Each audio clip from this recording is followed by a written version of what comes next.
First of all, I'd like to welcome everyone and thank you all for attending. I am particularly pleased with the attendance today and the number of registrants and of course the interest in our important work. Before I start, I want to recognize just a couple of our board members in attendance, Vice President John Lilly, Nancy McNaughton, Professor McNaughton. I see Ken Harris is here also, so thank you board members for attending. I truly appreciate it. I would like to open our webinar today by acknowledging that we are on the traditional territories of the many First Nations, Métis, and Inuit whose footsteps have marked these lands for centuries. An important step in reconciliation is our acknowledgement of traditional land. The Coalition for Canadian Police Reform is a national nonprofit corporation with one primary vision: to elevate the police profession in Canada. Our mission is to see the creation of a national centre of policing excellence uniquely designed for Canada and established by a special act of Parliament. The centre would be responsible for research and development of national, current, and relevant education standards for all entry-level police officers, including a national certification protocol, which has been recommended by other commissions of inquiry, all of this to be administered by the provinces. As you all know, there have been countless reports, studies, commissions, and public inquiries, including the most recent Mass Casualty Commission and the Sami-Yatim Coroner's Inquest, recommending modernizing police education and research, and the Public Safety Canada work with the provinces and territories to establish a degree-based model for police education for all police services in Canada. The work of our police officers today is ever-changing, complex, and demanding. This webinar is intended to highlight yet another need why we need a national education curriculum, particularly for all new entry-level police officers, to support them in their important and difficult work. Our session today is planned for no more than 90 minutes in length. I would ask you all participate by submitting your questions and comments in the chat, and our moderator will draw from these questions. I would now like to welcome and introduce our moderator, former Deputy Chief Mike Federico. Mike will introduce our esteemed panelists and, of course, moderate. Mike is a retired Deputy Chief from Toronto. He has co-chaired the Canadian Association of Chiefs of Police Use of Force Advisory Committee and was the Use of Force and Mental Health Advisor to the Ontario Association of Chiefs of Police. He was also a member of the Future of Policing Advisory Committee of the Ministry of the Community Safety and Correctional Services in Ontario, and a member of the Minister of Community Safety and Correctional Services Civil Liberties Advisory Group. Mike was the service advisor to the Toronto Police Services Board Mental Health Committee and its Joint Committee on Members' Psychological Health. More importantly, in my personal opinion, Mike is also a member of our board of directors, and I'm pleased to be able to work with him along with the other directors. Mike, thank you for moderating our webinar today, and I'll turn it over to you. Thank you.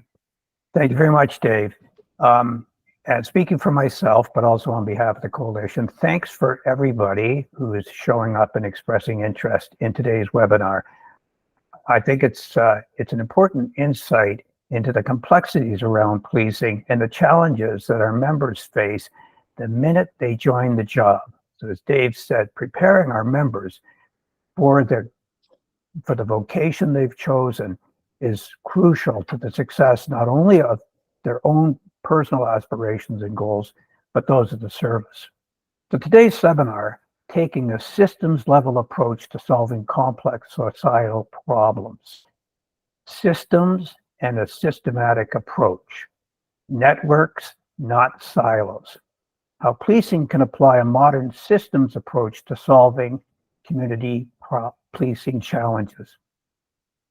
Police are involved in addressing everything, and we're going to use major auto theft as one example today, but there's so much more: organized crime, homelessness, illicit drug use, addictions, protest movements. Today, we're going to look at an evidence-based approach to bridging those silos and harmonizing community response so that we can come up with creative solutions that span the institutional silos in mandates. I'll talk just briefly about auto theft. I think the police officers here will appreciate how auto theft has actually transformed from a typically singular event, reasonably managed by policing, into a literal epidemic. According to a Toronto Star article published today, a car is stolen in Ontario every 14 minutes. 4 times an hour, a car is stolen. Many of them violently, home invasions and carjackings. Well, that represents a lot of cars. That's a lot of loss of property, and there's dollar values in the billions associated to the loss of these vehicles and the processes to recover that loss. I think more troubling is the number of victims it creates. In addition to other crimes, 4 victims of crime an hour are created every day in Ontario. For most of us, a car represents, at the least, the second most expensive purchase. For those of us who can afford a house. For those who can't afford a house, it's probably the most expensive purchase they make. And I would suggest that the loss of a car through auto theft might actually be more relatable an experience for most of us than, for example, homelessness and addictions. The trauma on an individual level is significant. The financial disruptions and the domestic disruptions alone can cause anxiety. But I think it's the loss of a sense of safety and security that has a deeper impact on the individual. And I can speak with some confidence on that personal experience. A good friend of mine is a serving police officer. He is the victim of an auto theft. He's a single parent. He depends on that vehicle for both work and for his domestic responsibilities. He holds the rank of acting staff sergeant, so he's a seasoned public official. Yet he confessed that his reaction was what he has seen from other, one might suggest, less informed and sophisticated victims. He reacted in the same way. But I think more worrisome, on a social level, I ask the question, are we experiencing an erosion of confidence in our institutions of safety and security and civil leadership as a result of this epidemic of car thefts? There's so many other equally complex problems, but we've chosen auto theft as a way to segue into the discussions we're going to have. And in that context, just to help us stay focused, today is not about solving the auto theft problem directly. We're using auto theft as one example of many to help us try and identify what our police officers and serving members need to know about these complex social issues, and importantly, how do they acquire that knowledge? So to help us today, we have Mr. Paul Bourne and Professor Eli Sopow. I'm going to just introduce Professor Sopow because I'm going to ask him to lead off. Dr. Sopow is currently the consultant and associate professor of the MBA program of University of Canada West, Vancouver. He has served as the Associate Deputy Minister in the Premier's Office of British Columbia. He retired from the Royal Canadian Mounted Police as the Division Director of Research, Analysis, and Strategic Intelligence with Operational Safeties Branch in British Columbia.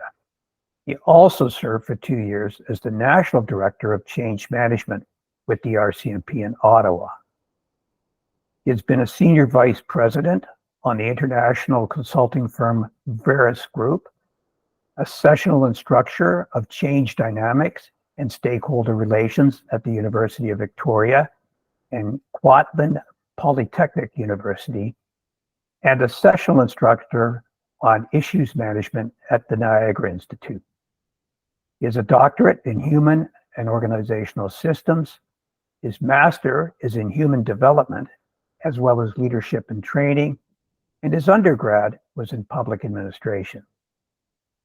He is a published business and political journalist with several articles under his byline, and he is a recipient of the University of Canada West Sustained Excellence in Teaching Award and 9 awards for investigative journalism. It gives me great pleasure to turn the next session over to Dr. Sopow. Well, thanks very much, Mike. That was a very wonderful introduction. It's always best when you write these things yourself, isn't it? Make it up as you go along. No, thanks very much. I really was struck by what you said, Mike, because about the auto theft, and it's something I should have thought about, because when you think about public opinion about policing, every survey, and we've done, and we continue to do hundreds of public opinion surveys about policing. When you ask people about policing, what do you know about policing? Well, not too much, actually, because as you know from your own professional experiences, and all of us on this forum, perhaps, most people have very little contact with policing. They have lots of opinions about policing, that's for darn sure. But when you ask them, have you ever had any personal contact with policing, the number is really quite low. And when you ask them what their key issues are, you're right. When we have, and we continue to do consulting with communities about public safety, you're right. It's homelessness, it's drug use, it's afraid to go downtown, might be break-ins, that kind of thing. A little bit distant from the average person. And what struck me, what you said about auto theft, I've never come across, I don't think ever, a topic that is so close to the heart of people. You're right. It is the second biggest purchase, if not the biggest purchase, of your life, and the role it plays on your life is huge. It's huge. There's nothing been closer to the heart of people than their automobile. And when you said, well, listen, citing those statistics of how fast it's growing and evolving, especially Ontario, and same in British Columbia and Vancouver, you hit it right on the head. There has never been an issue more closer to the heart, personally, to the public, about my faith in policing governments, but especially policing, law and order, ever. If you want to lose trust in somebody, look at the components of why I would have trust in you. You keep me safe, you keep me informed, you're there when I call you. Well, none of that is happening anymore. So I think we're at a really crisis stage, especially with auto theft. Which then brings us, of course, to the whole topic here today of systems, right? And how they are very integrated. Not to get all academic about this stuff, but I think we have to maybe just take a step back and say, well, what the heck is a system anyway? Every organization has a system. Every corporation runs through different types of systems. Systems are things that pull things together and make them work. If you look at organizations, you start off with a culture. Policing has a very, very, very strong and sometimes diverse culture. The RCMP culture is different than Toronto or some other municipality. But that culture begets the structure. From the culture, you build the structure. Who reports to who? What are the lines of authority? How many silos of operation are there? That kind of thing. Well, and from that, you need a system to bring it all together, to make it work, to share information, to human resources, communications, all that kind of thing. So the systems have always been there. They're just not very effective today. And anybody in any major corporation today will tell you that, especially post-pandemic. Corporations are asking themselves, what exactly is our purpose? How do we operate? What's affecting us? What's affecting our true purpose and our goals? And how they do that now today is a much more integrated network approach to environmental scanning.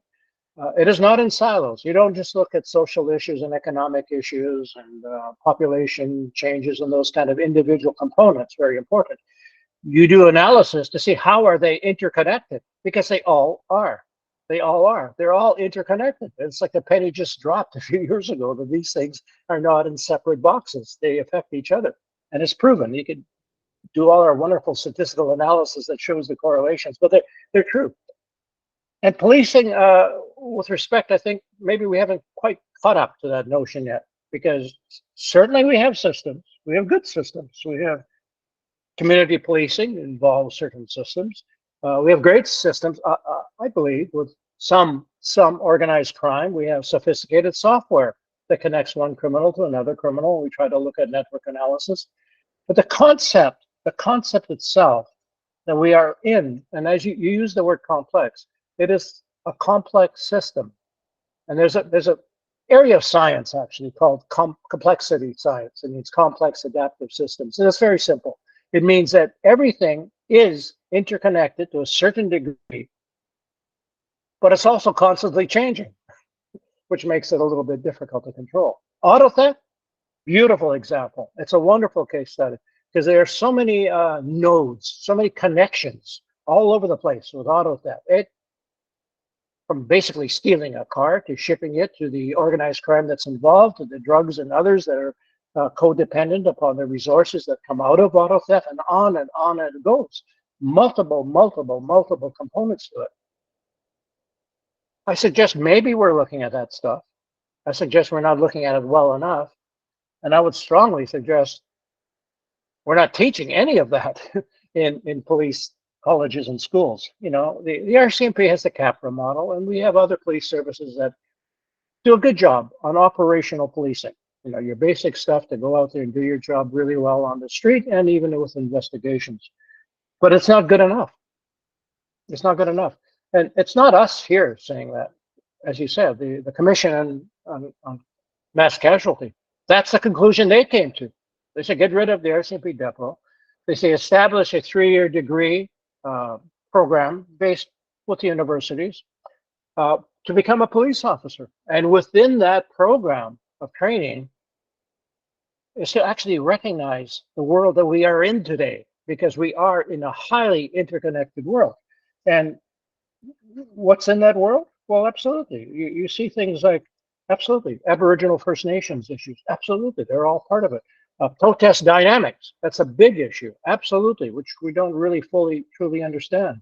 Cultural diversity, mental health issues, housing, you know, all these things, they're highly interconnected. When we did, in the last couple of years, colleagues of mine at Sam & Fraser, we looked at a few communities and some of their policing issues, public order issues, highly interconnected. The crimes are being committed by some people on the streets, related to drugs, related to homelessness, related to social issues, related to mental health. And the legitimate argument from policing can be, well, wait a minute here. I wasn't trained to do this stuff. I'm not a social worker. I'm not trained to be a fish and wildlife officer helping somebody catch a deer out there. All very nice. I'm not trained to be dealing with drug abuse and all these social issues. Is that my job? Well, is it? Is it your job? Or is it your job to be part of the network of interconnectivity, to work with these other agencies to find a common integrated solution to these things, a holistic approach, not in silos? And I think I would argue that policing, with all great respect, the culture is still a little bit stiff. And because the culture is stiff, its structures are a little bit hierarchical, shall we say, and not exactly the interconnected kind of networks that you see in corporations today that are trying to get away from silos and more of a network adaptive structure. And those silos then create the systems. The systems give life to your structure. And the systems are, well, they're not keeping up. You know, when we have heart disease, we call it arteriosclerosis, as one of our colleagues here on the line knows all about. But we might as well call it system sclerosis, because we have a hardening of the arteries of the systems of communication, connectivity. They're not working very well. So that's just a little bit off the top here, where we have, so does a police officer learn anything about this at all? Well, not so much at depot, but afterwards, perhaps, if you're lucky, you could sign up for a program. And there are multiple training programs for police officers, not enough in what we're talking about today. So does that mean they're all just being well trained after depot or after policing the academy? No. And why not? Because they're understaffed. And why can't you get into a program? That's what mostly constables and others, tell me, well, how the heck can I apply for a program where I can't even leave this place even for a holiday because we're understaffed? So I can never get into a program which are absolutely oversubscribed anyway. So where do they get this stuff from? Where do they get it? And that's a bit of my rant, but it's also my reflection that there's a lot of, when we talk about systems, we really have to understand a system is a system. It's interconnectivity. It's a network of things that are constantly changing, and we have to understand how they relate to each other and how we play a role in that network, not by ourselves, not to dismiss it, but we are part of it, and it's part of evolution. So is policing evolving? You tell me. And that's that. That's my little opening. Well, thank you, Doctor. It's a great stepping stone now to talk about community mobilization and energizing the community to work with police. I think at the very least, I inferred from your conversation about bridging these systems requires an openness on police services, particularly because that's who we're addressing today, to not just have a conversation, but actually collaborate, partner with. And I think I'm proud to say my experience with police leaders is they aren't on the progressive side of social movements and recognize this. But as you say, our structures, our culture, in some ways isolate us into these silos or pillars, not necessarily by intention or desire. Often our mandate requires us to basically stay in our lane too. But it is a great segue to talk to somebody who can bridge across those divides and obstacles. So it gives me great pleasure to introduce Paul Bourne. A belief in the power of community is at the heart of Paul's life and work. He has been called a master practitioner, and he supports communities move beyond individualism and isolation into a deepened process of relationship building that results in whole community change. And I think we can agree that community must be broadly understood to include our institutions, particularly policing. Paul is an award-winning author on issues of community engagement and change. He is the co-founder of Tamarack Institute, and for 20 years was the CEO and co-CEO. He is the founder and was the director of Vibrant Communities, a national network of nearly 500 cities and communities, ending poverty, deepening community building, building with youth, and advancing climate transition. He holds an MA in leadership, and in 2020 was selected as the Arts Alumni Achievement Award recipient at the University of Waterloo. He is the author of 5 books, including 2 bestsellers, Deepening Community and Community Conversation. His latest book, Breakthrough Community Change, is a practical guide to whole community change. Paul believes that it's through strong personal leadership and relationships that individuals can become effective leaders and change agents for their local community. And he brings the joy of belonging to all that he does. Great pleasure to turn the session over to Paul. Thanks, Mike, and thanks so much, Eli, for your great introduction to systems change. A big shout out to John Lilly, who found me and invited me in. You know, when I know that we're looking at police training, but I always say when the police ask, I always say yes, and that's the case in my personal life and in my work life. I'm a huge believer in the work that is being done, and I'm so grateful to this organization for wanting to make it better. You know, I think we can often look at policing, as we do most systems, and we can look at the things that are not working. But I think you can also agree there is so much that is working, and there are so many dedicated women and men in the police service that are making our communities safer and better. I've done a lot of training with police, particularly the RCMP, And I always ask them, how many police does it take to make a community safe? And they say, well, that depends. And I say, what does it depend on? And they say, well, it depends on how well neighbors know their neighbors. If there are citizens that are acting with the police, that are looking out for things that are not working and are participating in the solution, then it's quite easy to police a neighborhood. But when people don't know their neighbors, they're isolated, they're working maybe against the interests of the community for their own self-interest, then it's near impossible.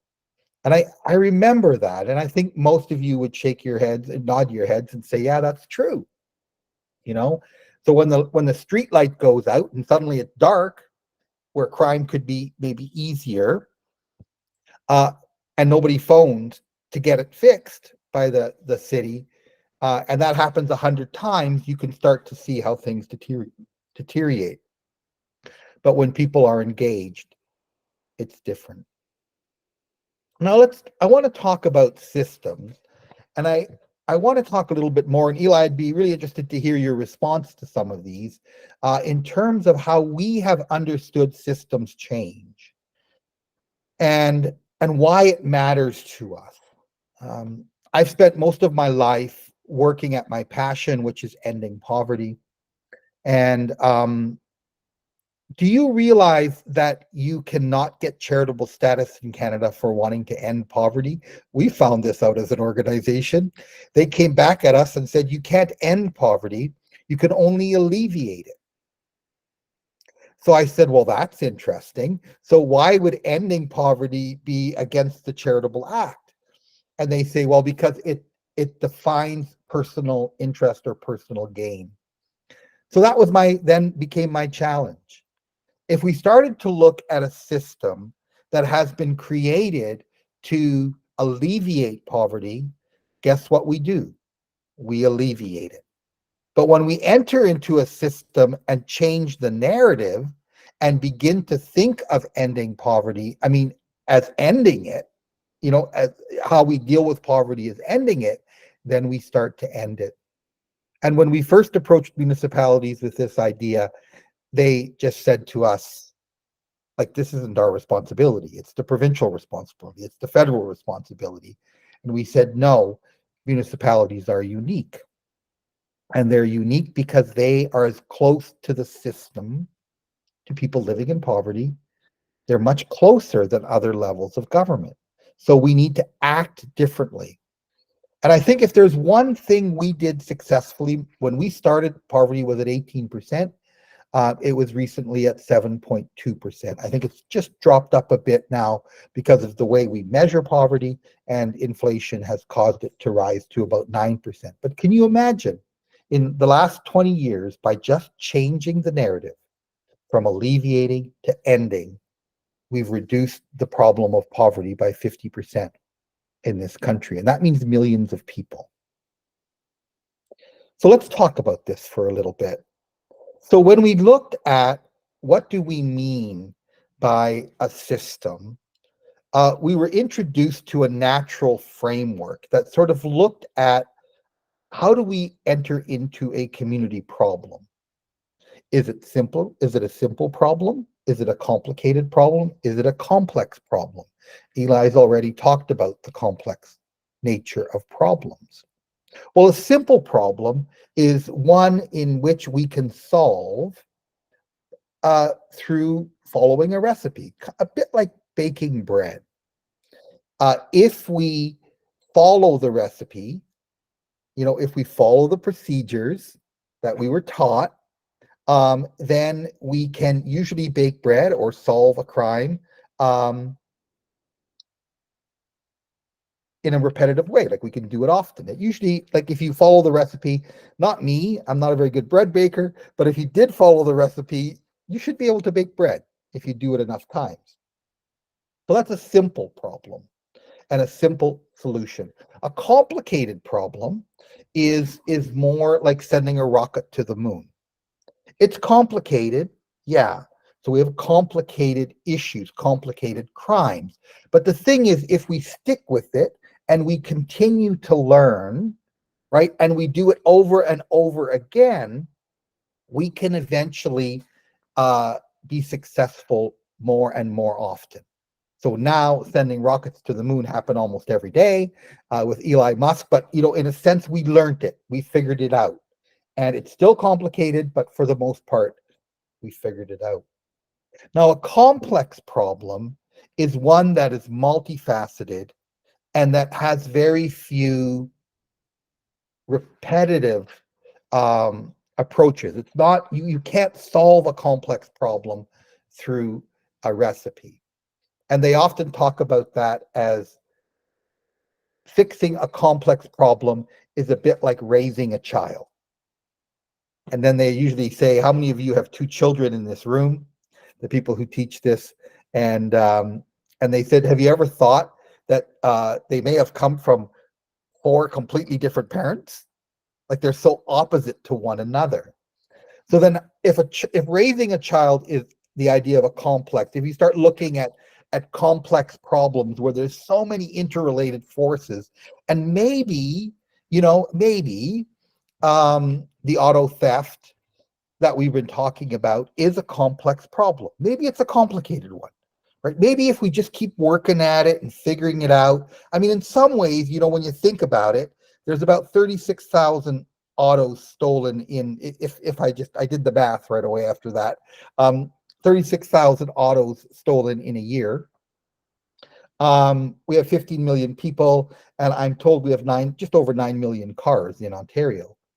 So think about it for a moment, that there are about 8,970,000 cars that aren't being stolen in a year.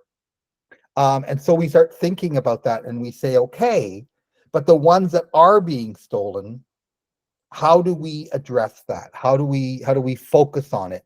And I think what Eli was implying and Mike was implying is that it's much more complicated than a car being stolen. Because if it was a simple problem, my car gets stolen, the police come, take note, go and do an investigation, find the criminal, put them, bring justice forward, problem solved. Maybe I get my car back, maybe I don't, but they can solve the problem.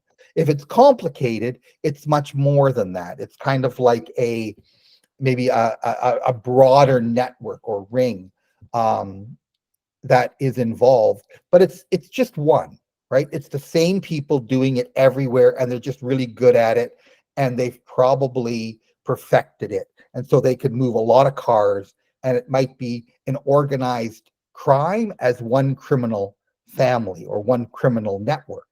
That might be a complicated one, and we'll figure out who they are, and we'll start to work at them, and we might be able to solve it. But what if it's more complex than that? What if it's a whole bunch of different networks? What if it's a whole bunch of different criminal minds together, and they're not even working together? It's all unrelated, right? So we start tracking it. It's not simple by any means, because when it's happening in an organized way, but it's happening in a chaotic way as well, right? So every time we try to follow something, we come to a dead end, or we go down a different road. That suddenly becomes a complex problem. And so then we say, when problems are identified as complex, how then do we address them? And I don't really know about policing, so I'm going to stop talking about that. And I'm just going to come to complex problems and how we deal with them in community change. I did a lot of work in Northern Ireland. Matter of fact, the organization I ran before Tamarack was the Community Opportunities Development Association. We were the largest trainer of reconciliation in the world for Northern Ireland. We had to do a lot of unique work, and at times I had to negotiate directly with the IRA and the UFF, the Ultra Freedom Fighters. As a Canadian, that was uncomfortable. So I was invited to go and visit Northern Ireland and meet with people personally. And I remember going to Belfast in a town called Brookfield, an area called Brookfield. And it was at the heart of the Troubles at the time.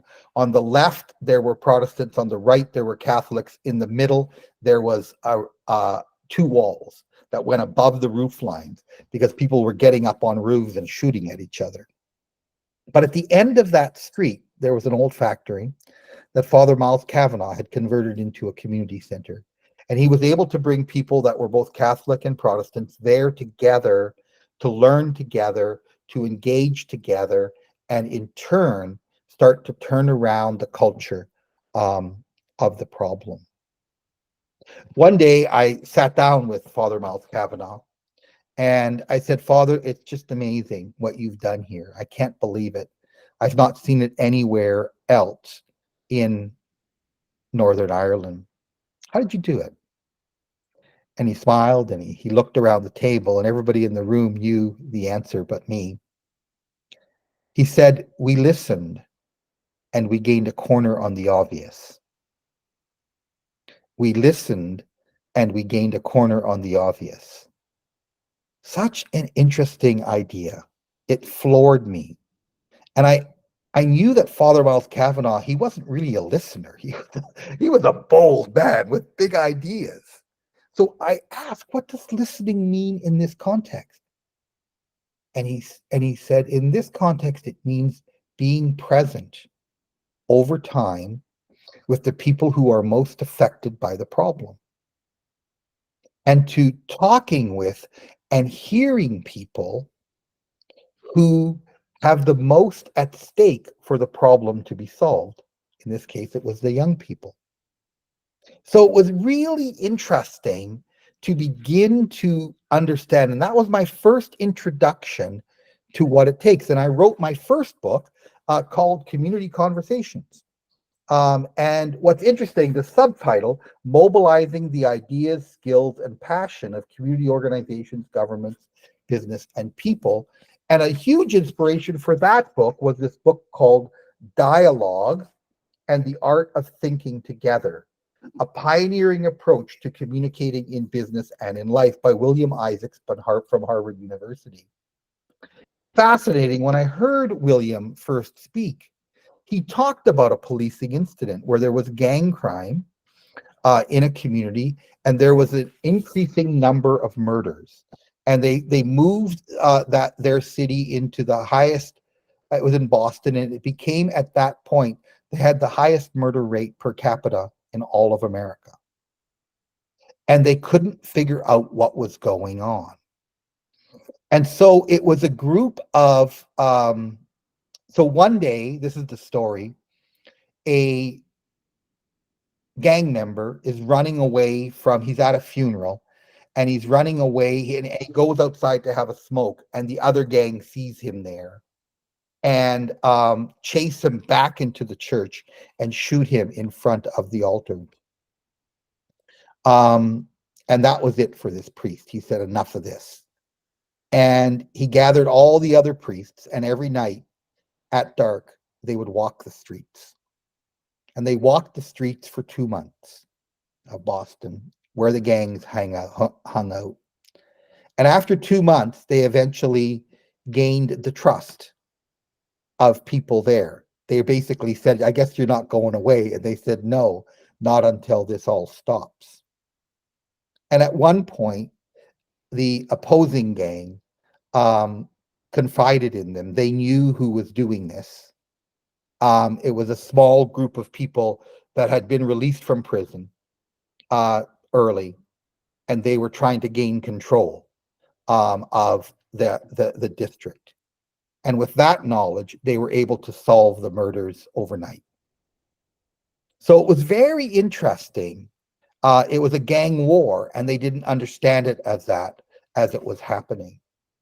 But they entered in and gained a corner on the obvious. In that case, it was the unusual suspect. So that's number one, listen to gain a corner on the obvious. That was for us the most important part of entering into system and considering systems change. And I think a lot of police forces are very good at this. At least I'm seeing this as a kind of a modern approach. to solving crime. The second one is around involving everyone who cares.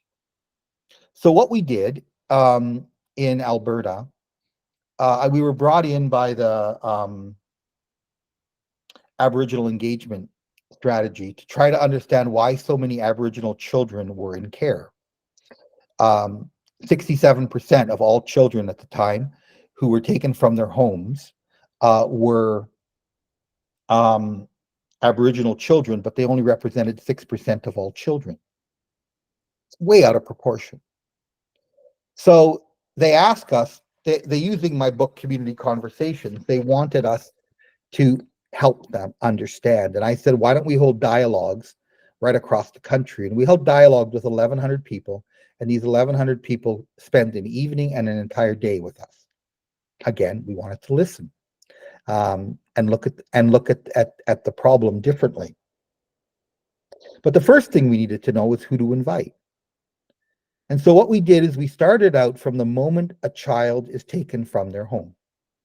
Who could be involved? Well, it's obviously the mother who lost the child, the mother who took the child in, the police who were present, the psychologists, the social workers, the caseworkers, and the list goes on, the psychiatrists, the doctors. There's all these different groups. So we called that the system that cares, the people that care about what's happening in that moment. And we suggested that they desire change.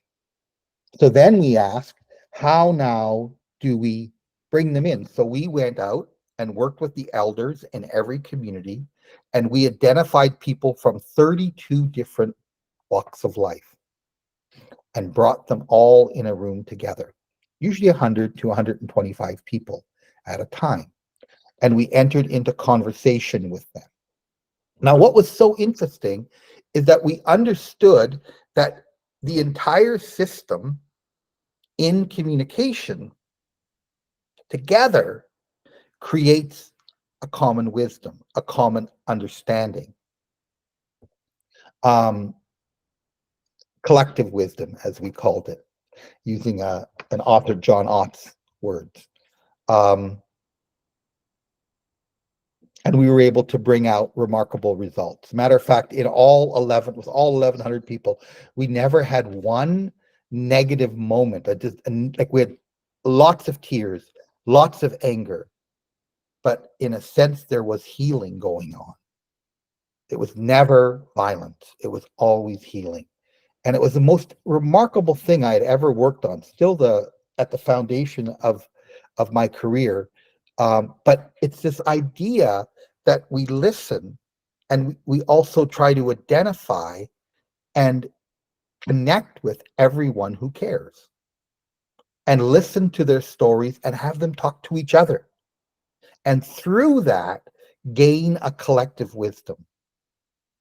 As long as we think a problem is simple, there is a carjacking, there is a police investigation, there is either solving or not solving the problem. When we think that is the solution, then you can obviously see how we're going to keep getting the same outcome.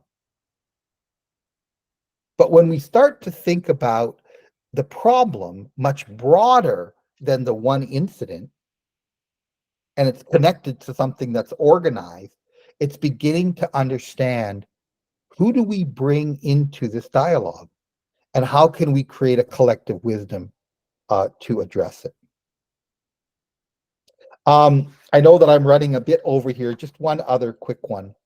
The other thing that we always do in systems change, as we bring people together, we look for the unusual suspects.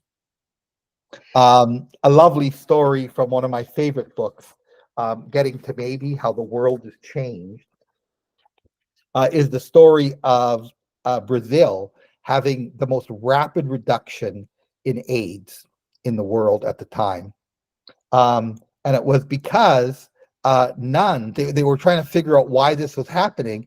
And what they came to realize is the nuns of Brazil organized and started handing out condoms. And as the gay man said, when a nun tells you to wear a condom, you do.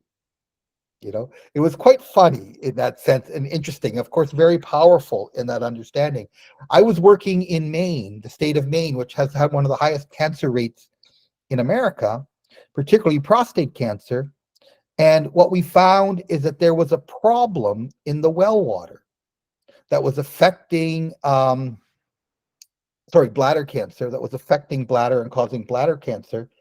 And we worked with the well diggers and drillers, and they were the ones who effectively solved bladder cancer, the high rates of bladder cancer in Maine. Not the doctors, not the nurses, not the medical system, but the well diggers and drillers, because they found out if you put a certain filter on well water, you can eliminate this particular mineral from entering the human body. And so they went back and put those on all their past clients and all their future ones. And we saw a dramatic drop in cancer. The interesting thing is it's counterintuitive. I don't understand policing. I just have deep respect for policing. You know, the other night, there were a bunch of young people, whether they were a gang or not, I don't know. There was over 100 of them in our local park. We live right across the street from it. And the police went in and broke it up and closed the park down. I'm not exactly sure why, but then the young people started swarming in front of our building where we live. And I watched the police in anticipation of this talk.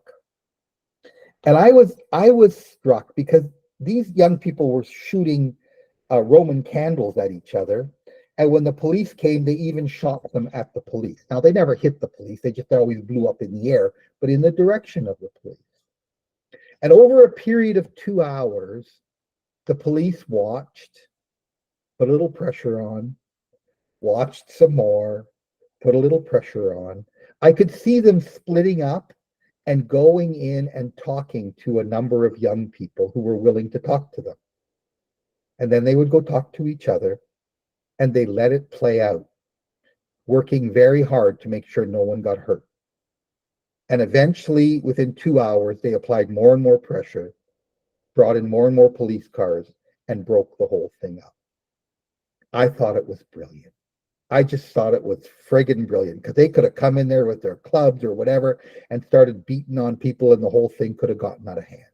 And they would have been justified in doing so, because these kids were unruly. They didn't. Maybe that's modern policing, and maybe that talks about something in terms of what they do and how they understood. But it reminded me of this poem, and I'm going to end with this, Mike. It comes from this book, Getting to Maybe How the World's Changed. Stand still. The trees ahead and bushes beside you are not lost. Wherever you are is called here, and you must treat it as a powerful stranger. Must ask permission to know it and be known. The forest breathes. Listen. It answers.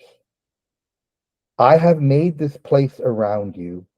If you leave it, you may come back again, saying here. No two trees are the same to raven. No two branches are the same to wren. If what a tree or a branch does is lost on you, then you are surely lost. Stand still. The forest knows where you are. You must let it find you.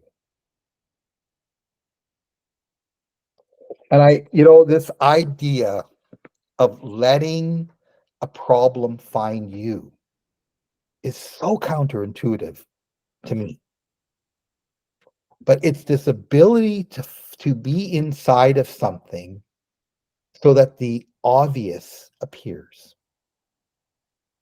And I don't know how we teach that. I don't know even how we give permission for police to do that.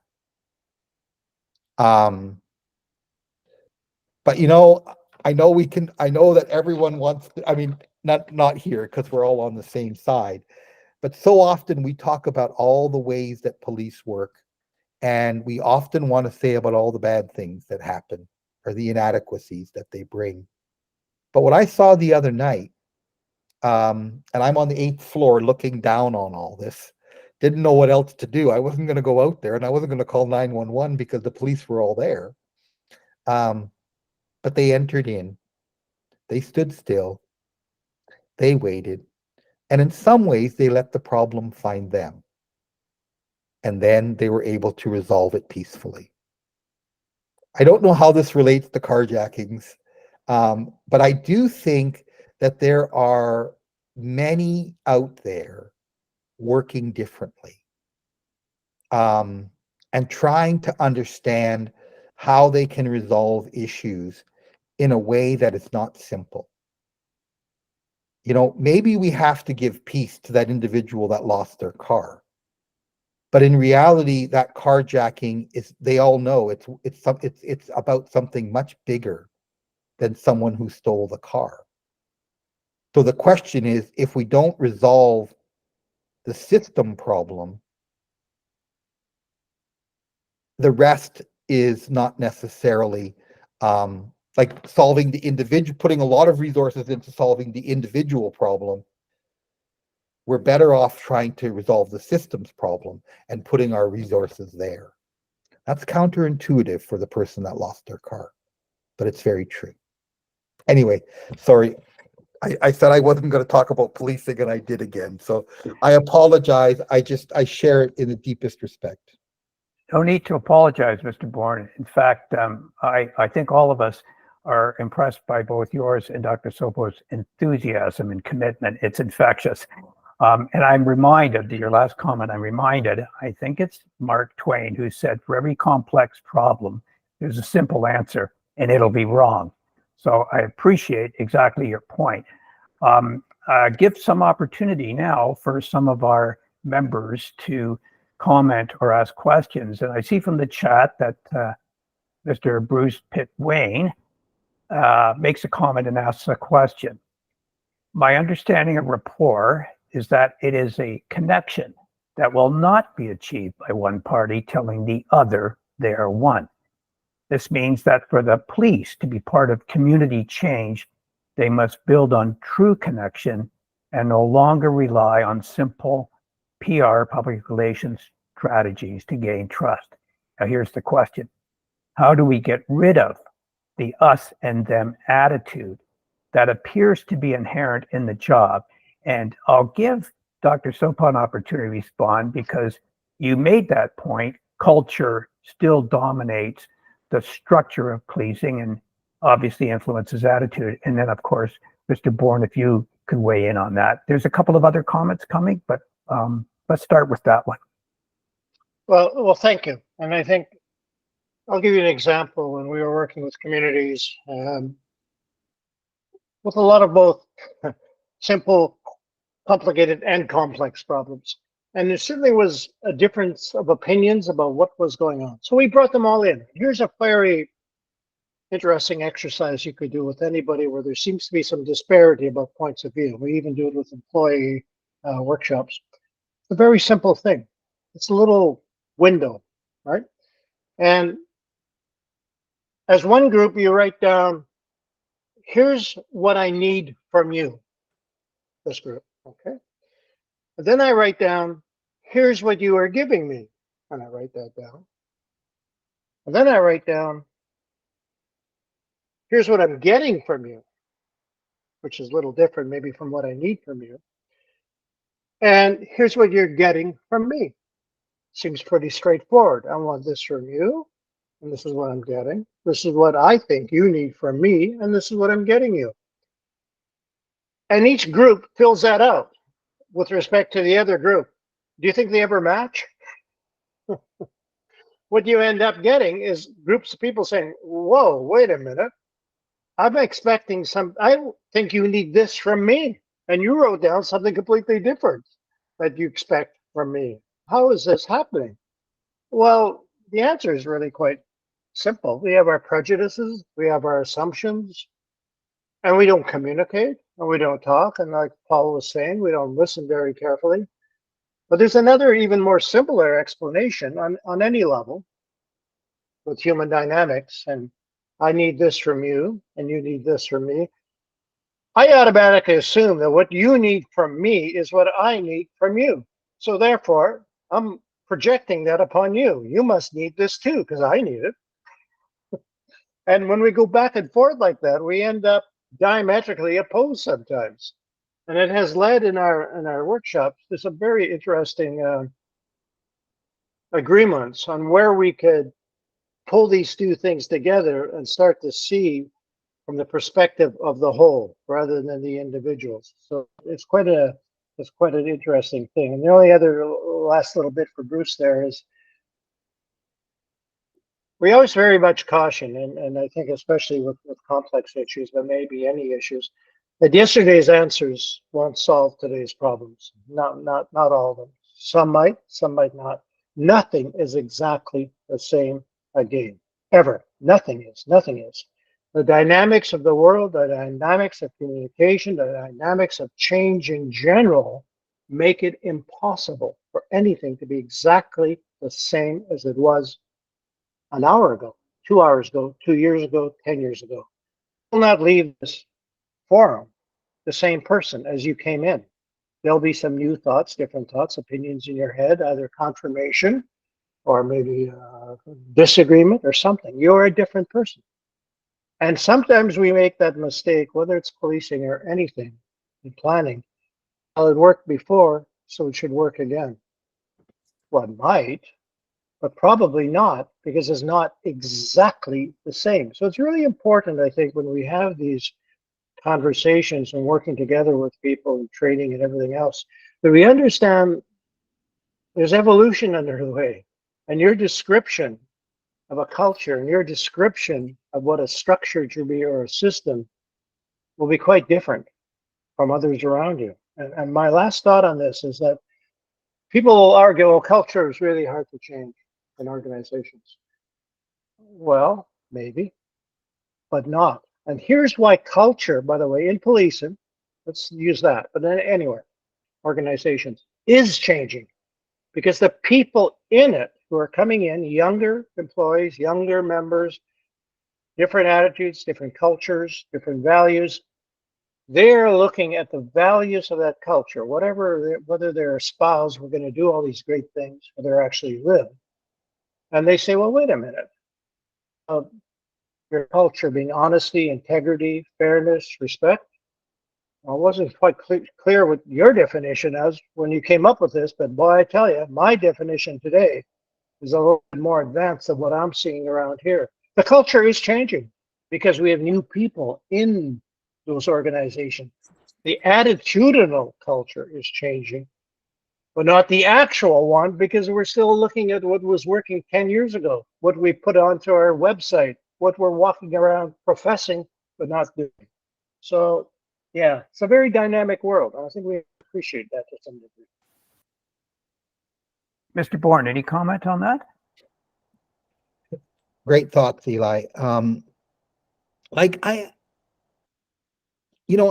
was doing a lecture in Peterborough to about 150 people on making Peterborough a better place to live for seniors and how we use community to do that. And there was a table of retired police officers there. And at one point, I talked about maybe different ways of funding community safety. And I was worried that, in our city, the police keep asking for more and more money.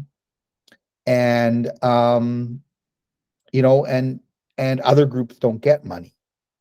And obviously, I'm not a defund the police kind of person, but they took offense with me, because they didn't hear what I was saying really. But, so at lunchtime, this is who I am. I went and got my sandwich and I sat with all of them. So here I was sitting over lunch with a table of retired police officers, greatest guys, by the way. And we talked, and they helped me understand that in their police force, they were hiring more social workers, more community developers, more caseworkers. So in a sense, they were hired as police, so the union doesn't have to worry about this. They were hired as police, but police social workers, police caseworkers, police community developers. They were not allowed to carry a gun. They were not allowed to, they didn't have the same training, and they didn't have the same way of thinking, right, about the problem. But they often went on calls with the police. And they were saying is because they were having so much trouble hiring police, like I know in our community, we're short 35, we can't recruit them. They're just not there, right? And we're a pretty great community. So I can imagine what the smaller ones are doing. This is in Ontario. And I thought, well, isn't that brilliant? You know, that if we broadened our understanding of policing, but we kept that in policing, right? So we have different kinds of police, maybe just like we would have different kind of nurses and different kinds of doctors. And I thought that's probably the right way to do it, in the sense that it begins to change the culture. It begins the thinking, changes the thinking system. And imagine if only 50% of our police on a police force carried a gun. And the other 50%, police differently. And then we would ask that broader question, who needs to show up in a domestic dispute? Who needs to show up in a homelessness problem? Who needs to show up, right? And again, I don't know anything really about policing. I always want to say that, but I have a deep respect for policing. And I think that there is some really unique approaches that are being tried. And again, I want to reiterate how much I love what you guys are doing. And when I say guys, I mean guys, and I mean everyone, multi-generational, multi-gender, because, education and learning together, ongoing, is the way to resolve this, is the way to understand this. And, to make that learning dialogical as much as possible, rather than telling people what they should know, helping them to hear and understand and dialogue with one another, and experience things that are different. As part of this process of working with Aboriginal children in Alberta, I don't know if this was just one department or if it was all of Alberta, but when police in this one jurisdiction, I was talking to the police, because we had police officers come to every one of our events. He was saying that this was our CMP, that if they had to police an Aboriginal community, like a reserve, they had to go, there were elders that had been assigned and hired by the police, and you would go and live in that community as a civilian with the elders. And the elders acclimatized you to that community for an entire week. So 7 nights you have to sleep in that community and hang out with the elders. And the elders always made sure you'd be okay. And they said that changed everything. Because one of the problems that they identified why so many children were being taken is because the caseworker would show up and would be scared shitless, right? And they would just rush in, make the call, and leave, and take the child with them. Whereas when you understand the community and how it works, you might go and talk to people a little bit. You might try to understand why the fridge is empty. You might try to understand why, the parents aren't home. Like, there's a whole bunch of things that could resolve this rather than acting quickly. And I can't think of a better example in terms of policing entering into the system than what they did. Had to go live with the elders for a week, and then you can go police it. And I thought, oh, that is just, it blew my mind. I thought it was so radical. They would take them on they would do a sweat, all those types of different things, walk around, meet the young people. Then you could imagine that police officer now puts his suit on, puts the gun in the holster, and shows up in the community. Probably knows half the kids by then, right? And when they're doing stupid things, they can engage and interact, of course, with the ultimate of discipline, so they are not harmed, but also in a way that they can make decisions that are not based on a simple response. They realize this is a far more complicated place to police than, in a middle-class neighborhood. And maybe they would have far less fear and far more respect for what's going on. It's a simple way of changing the way we think about the system we enter into. Thanks, Mr. Bourne. Given the coalition's focus on preparing future police officers and serving members through education, can we discuss how your knowledge and insights can be transferred into learning for people who aspire to be police officers or those who are serving members who want to gain? Coalition's mission is to create this better educated, better prepared public servant. They may, in fact, become police officers, but perhaps they'll join a police service in a capacity that you just described, Mr. Bourne. If both of you could have a comment about, or give some thought to creating this kind of capacity nationwide to prepare members through education. And I'll make the distinction, others have made it, but I'll just repeat it.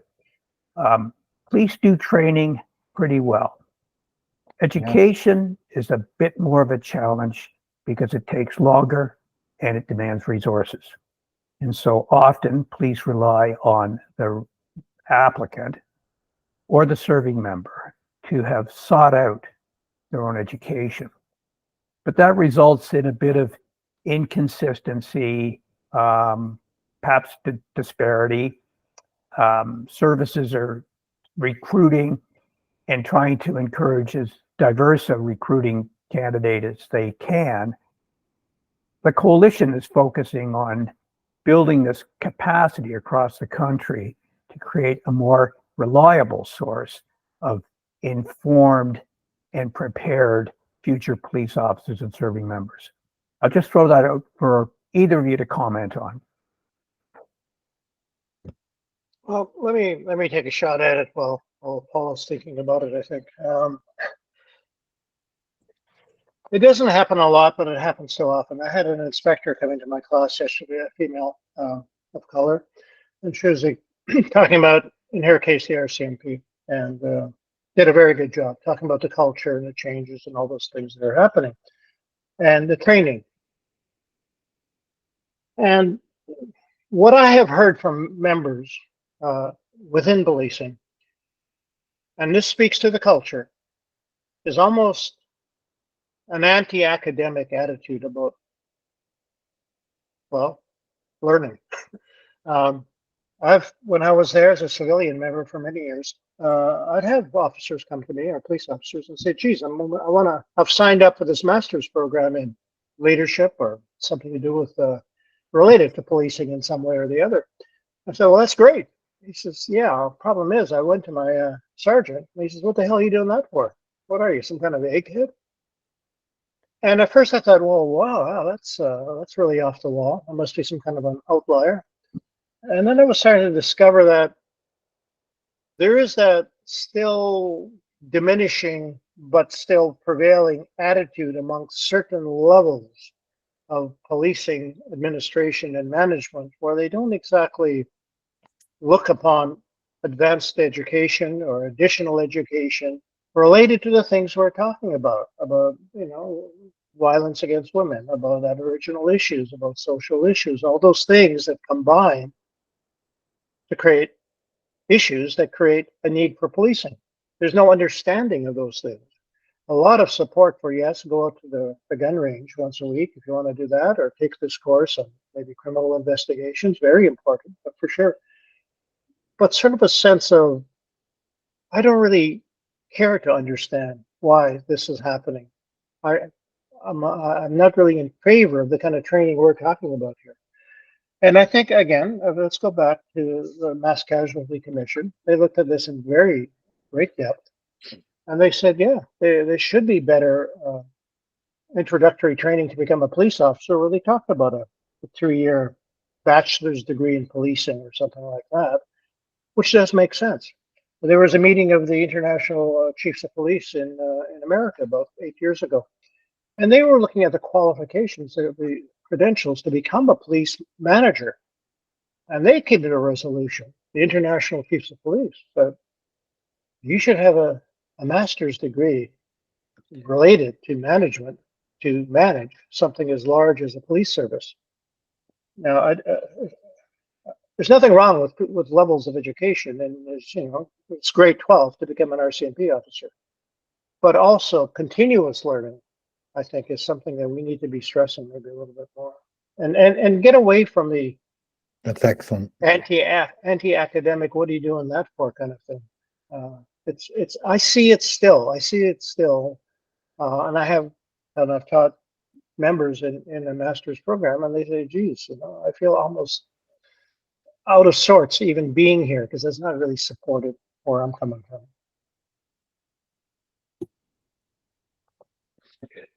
Thanks, Eli. Mike, it's a great question, and again, really supportive of what you're doing. I think of Mark Crowell, who is our new police chief in our area. Mark has been with the service since 2001, I believe,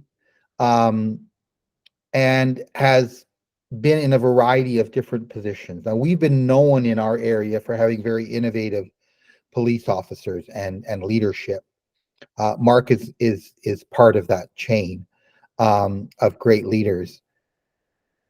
So I don't really know how we encourage those where the culture has gone dim, right? And in some ways, it might be a hiring problem. It's obviously culture eats strategy for breakfast. So if you've got bad culture, it's a problem. And I don't even know if education can help us there. Meg Wheatley, one of the great thinkers, probably the most important thinker in systems level change thinking, it wrote a book called Leadership in the New Science.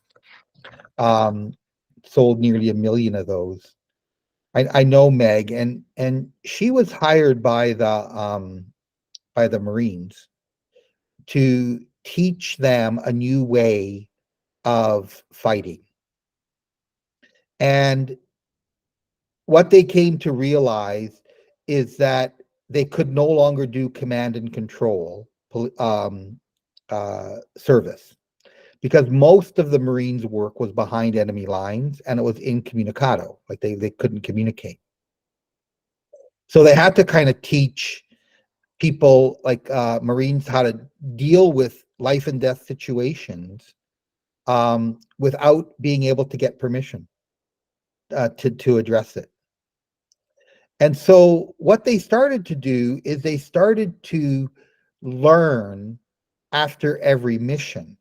So they would, there was kind of a process where every day they would huddle and they would have a way of talking to each other about what just happened.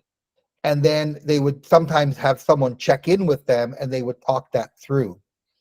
It's very interesting because it's quite reminiscent of the Kaizen model that Toyota uses, or we've adopted it in North America as continuous improvement. And that's the ability of a group of people to learn their way to a new understanding and a new approach, and to meet goals and targets in a way that they've been able to set together. There's a book by an author by the name of Peter Vail. It's called Learning as a Way of Being. He said it used to be that we could kind of think of learning as Christopher Columbus looking for North America. You get on a ship, you load it up, you fill it all up, you go on your journey, you either succeed or don't succeed, you come back, you debrief, do it all over again. And he said, I don't know about you, but I don't think life feels like that to me. Life to me these days feels like I get up in the morning, grab my cup of coffee, go to the side of the river, and it's a rapid. My boat stops to pick me up. I jump in, stick my oar in the water, and we all hope like hell that nobody puts their oar in wrong and tips us, right? So it's kind of like life is hectic and chaotic. In our case, in our region, we have so many police officers on sick leave. We don't have enough police officers. They're all working overtime. They get sick again because they're working way too much overtime. So that it's a chaotic kind of environment. How do you learn in that context? Well, I would suggest that there's two things that we really need to do. And I'm not sure. I mean, I think preparing police with formal education is a great idea.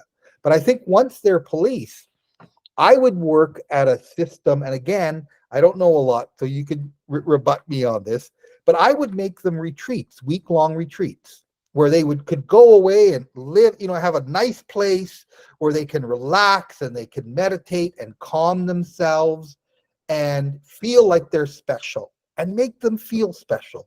Because damn it, policing's hard, right? So that's the first thing we want to do, is make them feel special and to learn together and to talk together. So that would be the first one. And again, let's not do command and control learning, because we don't want command and control policing anymore. So let's not do that with learning, that there's an expert that teaches. We got to move people into dialogue, and we need to help them understand that not even the experts know. So it's a way of facilitating conversation. And then the second part is that we need to figure out how to start and end shifts differently. And it's kind of like you open a shift by, talking about what our goals are that day. And I think that still happens. But at the end of the shift, we need to be able to be vulnerable and say, what didn't go right today?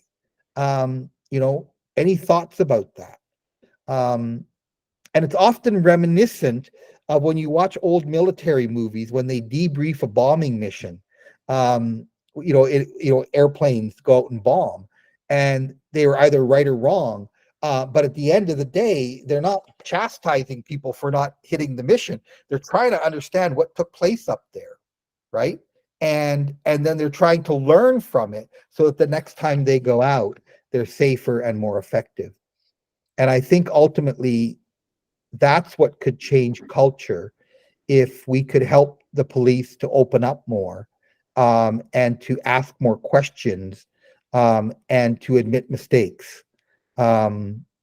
Because in a complex environment, when you're like, if you look at complexity theory as complex being defined as the same as raising a child, it's a very complex problem. Every child is different. If we believe that policing has entered into a complex environment, right, and we're trying to solve really big problems, then we have to start to learn in a complexity way. And the best parent is a parent who is always learning, and learning from their children and learning from their children's friends, admitting their mistakes, being open, being vulnerable. And maybe in a sense, in the new world, that's the best police officer. Is the one that can enter into the work that way. I mean, they have to be strong. They see shit that I don't want to see. And I don't know how you do it, But at the end of the day, we can't let them become like where they're no longer pliable, where they no longer feel, where they no longer care. They're just doing their jobs, and they do it as enforcement. Because enforcement doesn't work in any profession. I've been a boss for almost all my life. And if I ever thought enforcement was an effective way to discipline people or to get my way, was I ever mistaken? Well, So it needed to be a different approach. Sorry about that, Mike. No. I can see by the comments how grateful both your and Eli's reflections and insights are received. Defeat Herman actually makes a good point. Unfortunately, debriefing is pretty much prohibited and is seen by collusion by oversight bodies when things don't go well. Now there's a technical truth to that. The coalition's approach is that kind of debriefing can be had in a learning environment. And so the coalition's movement is trying to create these learning environments where better insights and understanding about both police practices and police knowledge about what's both needed and wanted by their communities can occur perhaps outside of the operational arena, where those limits that are imposed often by legislation don't apply. I'm grateful for that. I'm also mindful of the time, and I want to give the president opportunity now to comment a bit, but just from a personal perspective, I want to thank both of you for your energetic and enthusiastic and very genuine commitment to the debate and the discussion. And I think I can speak for all the participants how grateful we are that you gave us your time. But I also want to just mention as moderator how grateful I am that the participants gave their time to attend this and continue to support the work of the coalition. So I'll give it over to the president for a few last words. Dave? Mike, thank you. And before I just make a couple of comments, I was remiss by not introducing one of our other board members, Devon Clunas. Devon's the former Inspector General of Policing and also Chief from Winnipeg. And I appreciate all the board members being here and supporting our continued work. Eli and Paul, you've really built on, as you were talking, I thought 3 hours is not enough because I would have liked to have continued to build on the important things that you said. Let me just talk a little bit about a culture of learning. I've had some experience at actually seeing it happen in what I consider a mid-sized or large organization, and that's Edmonton, and it was many years ago. Things have changed. They change because leadership changes. But I'll never forget Bob Lunny, who I think a lot of you know. Bob Lunny, over a decade, worked tirelessly to create a culture of learning. He realized that the old way of doing business was not successful. Enforcement was not the answer. Problem solving, a truly decentralized community policing model would be successful if police officers were given much more freedom. Policies were turned into guidelines, giving ownership of troubled communities to individual people and letting them go, ensuring that they understood that communication with the people that you serve is more important than anything else. Most investigating police officers like Bruce Pitt-Payne will tell you that information is the lifeblood of policing. In criminal investigation or anything, if you don't have the public providing information to you, the police are doomed. They have no leads, they have nothing to go on. He created a culture of learning, and it paid dividends, significant dividends in Edmonton, and I think it still has tentacles out there that are doing some good. It's the structure and the culture of policing that's actually inhibiting. That's the organization that's inhibiting people, police officers themselves, from doing the work, the complex work that we want them to do on the street. So there is Eli, and I say this sincerely, there is a hope for changing cultures. It doesn't have to be generational. There's hope. It just takes forethought and leadership and initiative to do it. We are running out of time, and I promised everyone that we would confine this to about 90 minutes. We're about 3 minutes away from that. Mike, I always appreciate your thoughtfulness and your support as a board member, but also to step in and moderate and help us with all the other things we're doing, including the national working group that we've formed, which I think is over the next year is going to pay dividends. We have some very, very good people that have attended today, and I want you to know that I always appreciate your attendance. John and his continued support for our work, but particularly today, Eli and Paul, for your wise comments and wisdom. And we will just continue to move forward, and hopefully we, over a longer period of time, can change the culture and particularly elevate the profession through national education standards. We think that's so important. We think it's achievable, and we will continue to work towards that. John, I don't want to put you on the spot, but I don't know if you have any comments before we end our session. Sure. Well, thanks, Dave. I'd just like to say thank you as well to our eminent scholars who spoke today. And I'd like to ask the audience, please, if you're going to watch the recording, if you're going to visit our YouTube channel at Coalition CPR, please subscribe. And if you watch a video and you like it, please like it, because, well, hey, we got to grow, and that's how you grow on YouTube. YouTube is actually bigger than Netflix, I'll have you know. Thank you. Okay, again, Mike, you might have the last word, but let me just say thanks to Mike and particularly Eli and Paul. Your participation today is truly appreciated by myself, the directors, and all of our members. Thank you for giving of your time. That's very It important. was a real honor. Thanks very much. Real honor. Thank you. I'm hoping that my stipend is a get out of jail free card. Oh no, we're not playing Monopoly today. Okay.